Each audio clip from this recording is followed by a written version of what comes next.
Good evening. Good evening si Tita Maxi. Monday ngayon, Tuesday. Bukas ang Tuesday.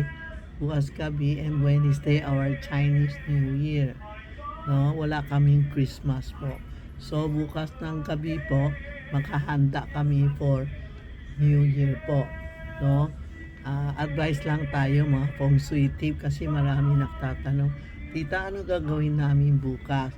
Bukas is 28 na po na 28. Bukas na 20 bukas umpisa mag-withdraw tayo pera sa mga wallet natin na may pera puno. Bukas ang mga wallet natin puro puno na. Withdraw kayo. Lagay lang, hindi tayo gagastos. After Chinese New Year, you can deposit. Para Chinese New Year, may deposit ka. Mas maganda yung may deposit tayo sa bank para huli may pera tayo mag-deposit sa bank po, no? Yan ang bukas mag-withdraw. Number 1 ang gagawin nyo. Pag may time kayo, mag-beauty parlor kayo, palinis ang kuko, mga ganun na buhok, pakupit ang mga lalaki, mga bata, parang malinis, parang new life, new year, new life po. Ay pag ako naman sobrang busy, maybe kukunin ko gunting, yung gunting gupit lang, it's mean, pwede na din, it's okay na din pag nagupit tayo, para it's okay na nagupit din tayo, di ba? Ganun po. Yan ang gagawin natin bukas ng gabi. Tapos yung sa January 28 po. Tapos naman, hawak tayo magsuot ng lumang damit. Ang susuot natin sa 29, bagong damit. O pwede kayo wala kayong bagong damit, pero hindi butas na butas. O may kulang butonis, o ano sa 29. Mas maganda magsusuot tayo ng red. Kasi this year, snake year na sa center. Dapat magsuot tayo ng red to accept, to welcome the new year, lalo na yung mga snake, tiger, monkey, and pig. Itong apat na hindi maganda. Ingat, magsusuot tayo ng pig. Grabe po ang panty namin naubos. Ang dami na bumili ngayon, grabe. Papasok, Tita Maxi, panty. Tita Maxi, red panty. Puro red panty. Nakanda ubusan na panty ko. Nako, hindi pa kaya mag-deliver ang China kasi holiday nila 1 month. Makakon na kayo kung meron kami sa tindahan pakula. Sorry po ha. Grabe ang panty. So, January 29, magsusuot tayo ng red panty ha. Hakot na kayo. Nako, hanggang kanina alas 7, pasok kami, nakalay, nako masaya mga friend ko. Isang tanong ko lang sa hapon ko, okay na, tapos na lang sila kumain para makabenta ako kasi marami nakpipila sa labas. Di na saya, matuwa ako na totoo pala talaga happy sila sa alay ko kasi ang alay ko ngayon vegetarian. Sa tabi ng kanto namin, vegetarian restaurant, palagi ako bumibili vegetarian, inaalay ko sila. Parang tuwa-tuwa siya. Unang tanong ko lang, tapos na pa kayo kumain, pwede na ako iayos, mabebenta na kami ng papasok ang customer. One click. Kaya ngayon araw, ang daming tao talaga. This week, last week pa, ang daming tao. Masaya sila. Pinainom ko sila ng alak, soft drinks. Tingnan mo sa TikTok ko, YouTube ko, anong inalay ko. It's a simple lang. Pero, natutuwa sila. Kaya, grabe ang lakas namin. Dami tao talaga po. So, okay. Wag lang kayo magsuot ng butas na damit. Maski na wala tayong bagong damit. Yung butas na mitwak po o kulang na butonis, wag din po. Wag kayo magsusuot ng itim or puti. Luksa yun. Alam mo, ang dami pumapasok, puro itim, puro puti. Sorry po. Reject talaga sa akin yung wag kayo magalit. Kasi alam nyo naman, palagi ko sinasabi, hindi ko mabasa ang aura niyo kung kayo nakaitim o puti, ha? Wag po, ha? Ano pa? Tapos, maghanda na kayo, bumili kayo ng prutas, 13 fruit, yung prosperity basket niyo kasi nasa bahay ako ngayon. Prosperity basket, labas nyo na, punuin nyo yung bigas, no? Punuin nyo yung bigas, tapos ilagay yung mga decor, money, coins, lalagay natin lahat yan po, no? Huwag kalimutan, mag-alay para January 28 bukas yun, mag-aalay tayo, no? Alay tayo ng thanks tayo sa Heaven Father na thank you sa 2024, smooth, maganda buhay natin, wala tayong sakit, tapos makuis kayo anong gusto nyo. After that, mag-alay din tayo ng puto bongbong, matamis, candy, chocolate, ilagay natin po na pang-alay. Pwede kung may pakain kayo ng fish, pwede din, chicken, lahat pwede, o kaya yun prosperity basket lang, sika candy, puto bongbong, kopya, lahat pwede. Ayan lang alay natin po, ha? Yan ang bukas ang aalay natin. And the prosperity basket, walang takip yan, ha? Puno ang bigas. After 3 days po, kukunin nyo yung bigas, lulutuin nyo, ha? Tandaan nyo, nako, 15 years o 16 years na, puro kalimutan mag-alay, magluto ng bigas nyo. Kasi ang bigas yung nakalay natin sa Heavenly Father po, may angel yan, bumababa. Yan na bracing na yan. Tapos yan bigas, bracing na. Lulutuin natin, wag sayang ang bracing natin po. Yung mga 13 fruit pwede na kumain. Lahat pwede kumain. Only the 30 yung bigas iiwan for 3 days, no? Tapos after 3 days, lulutuin nyo. Yung prosperity basket lalagay sa taas ng rep. Bakit lalagay sa rep? Kasi rep is for pakain, buhay natin, good fortune na sa rep, eh. So pag nilagay mo dyan, trono siya.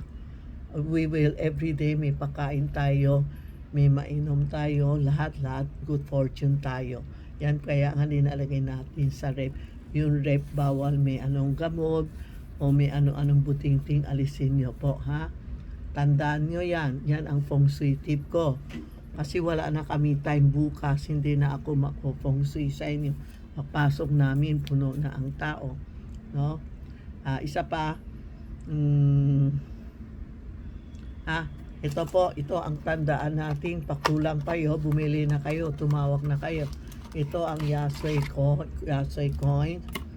Ito Yasui coin. Yan.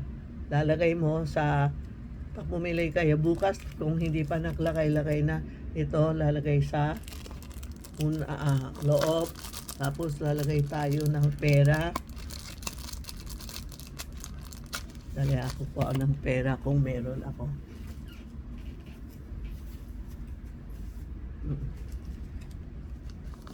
Lagay natin ng pera. Any amount na, lagay natin. Tapos lalagay natin sa ilalim ng unang ko. Mamaya lalagay ko na sa ilalim ng unang ko. Then after Chinese New Year, kukunin natin yung pera, pwede gastusin yung Yasui coins. Ito, dalhin mo sa kahan nyo o sa bag nyo ng mga children, sa bag. Mga kami senior, nilalagay ko sa unan, hindi ko na inaalis po. Ito ang Yasui coins natin, ha? Pumili na kayo. It's very effective. 2010 pa kami nagbebenta ito hanggang ngayon. Yun po ang pera natin, no? Yasui coin. Tapos wag kalimutan, kumuha, pwede din ito, bibigay niyo sa nanay niyo, bumili kayo, lalagay niyo ng pera, any amount, bigay mo sa tatay mo, nanay mo. Ito po ang the best na bibigay gift niyo sa nanay niyo for long life and good health. Maski na bakano, wag lang barya, bibigay niyo sa parents niyo, sa lola, lolo niyo, Anchor nyo, anchor auntie nyo para long life sila. Unting amount lang pero wish them good luck and good health. Tapos isa pa, reminding lang kung may mga tindahan, may tindahan kayo. Ako, si Inday nakaayos talaga. Pag unang pasok, ano ba, tindahan kayo di January 29 na umaga, pwede na kayo bagong bukas ng tindahan. Yung unang customer, lalagay natin ng pera. Maski hindi cheque unang customer niyo, lalagay niyo ng anong binili niya. Halimbawa, may bili siya 20 pesos, nilalagay mo 20 pesos. Kung binili niya 100, pag 1,000, ilagay niyo sa kaha niyo. Yun unang customer lang po. Pag cheque, bawal po. No? Pag cheque, bawal po ha. Unang customer lang po ha. Lalagay niyo sa kaha natin. After before Chinese New Year naman, kukunin natin, December 31, kukunin nyo na, pwede na kayo mag-donate o kakastusin po. Parang ibig sabihin, sa kaha natin, palagi may pera. Everyday may bagong bagong pasok. Yan ang feng shui tip ko sa mga businessman ha. Kasi ako is businesswoman. Yan ang palagi ginagawa ko. Smooth talaga ang trabaho namin. Smooth ang business namin. Maganda. Tapos kanina nakaalay ako, sinasabi ko mga kaibigan, lumabas na kayo, kumain na kayo, bumaba kayo, kami second floor, kukunin yung instant pababa mo. Sabihin mo, thank you sa lahat na tinulong sa'yo. Sana next year, mas marami pa alay ko sa'yo. Yan ang sinasabi ko. Tapos pinapainom ko mga alak na alay ko, binubuhos ko sa labas, no? Yan, nagandahan siya, thank you, ang daming binigay ako ng customer, smooth ang trabaho, smooth ang opening namin, smooth ang business namin po ha. Thank you po. Salamat sa lahat na pantanggilig sa amin. Thank you for subscribing video, share and like po ha. Nagpapasalamat talaga ako deep in my heart. Pero yung mga nagluloko sa amin, ginamit picture ko, video ko, salamat po din. Marami nakilala sa akin po. Sabi nga ng anak mo, mambabaya mo na sila, mas pakilala sila sa iyo kaysa sa kanila. Opo, ako nga tahimik na lang kasi bahala na ang Diyos sa inyo ha. Maski na okay kayo, sa ibang butas kayo lalabas din po ha. Thank you. Huwag lang tayo lokohin ng customer natin, o huwag tayo lokohin ng mga tao. Yan ang pinakamagpangit na kalma sa inyo. Hindi ako nagluloko sa customer. Kung hindi maganda, sabi ko hindi maganda. Kung maganda bagay sa inyo, tinuturuan ko kayo ha. Huwag lang tayo lolokohin ang tao. That is the bad karma, hindi good karma po ha. Tapos wag tayo mag-inggi sa tao, wag tayo magnakaw sa tao. Yan po ang the worst. Hindi niyo alam niyo, mayaman kayo, nagnakaw kayo, pero sa butas, ibang butas, hindi maganda buhay niyo, sa ibang lugar pumapasok po, no? Yan din, thank you sa mga alam mo, marami ako magte-thank you, lahat na lang, basta hindi ako nagbanggit na kayo. Thank you po, thank you. Salamat deep in my heart. Nagpapasalamat ako. Diyos na lang bahala sa inyo po, no? Yan lang po ang gusto ko, talagang if good kayo, good din kami. Pero pag medyo matanda pa kayo, suot ng pula, pink po siya, pwede doon. Ang mga matanda up to 70, wala na feng shui yan. Wala na, basta puro red panty, red brief, red damit na lang. Yan na lang, long life na sila eh. Binigay ng Diyos sa kanya long life na. Kaya happy na tayo everyday. Pray na lang tayo na good health, may matutulong tayo kasi talaga pangako ko I will help talaga. I know anong share ko, yung mga alam ko, nagsishare ako sa inyo. Salamat po ha. Yan ang gagawin nyo bukas ha. Huwag kalimutan mag-share and like kayo. Yan po bukas ang gagawin nyo. Ayaw pala bukas pwede kayo makligo ng gabi. Magwalis muna, pero January 1st ng Chinese is January 29. Wag na kayo makligo, wag na kayo makwalis, wag na kayo kumain ng gamot, wag kayo mag-away, aga gising, wag kayo pag may natutulog, wag kayo gisingin siya, wag matulog, what do you call yung tanghali natutulog, wag po, tatamat tayo law. Pag gumamit ng kutsilyo muna, sabi law, ako, nagdakdak ako ng tasa, ano ba yan, kutsara, tinidor for bagong buhay po. Yan ha, yan ang feng shui tip ko. Kung may nakulang, i-review nyo na lang, sorry po kasi antok kami kasi alas 7, nasa tindahan na kayo. Bukas maaga pa kami, 8, nasa tindahan na kami. Thank you po. Salamat po. Advance Happy New Year. God bless you all. Hope lahat kayo good life, good health, and harmony and happiness. Thank you sa lahat. Alam nyo na kung sino kayo. Basta palagi ako nagte-thank you sa inyo. Palagi nagpre-pray ako sa inyo na good life tayo. Thank you. Salamat po.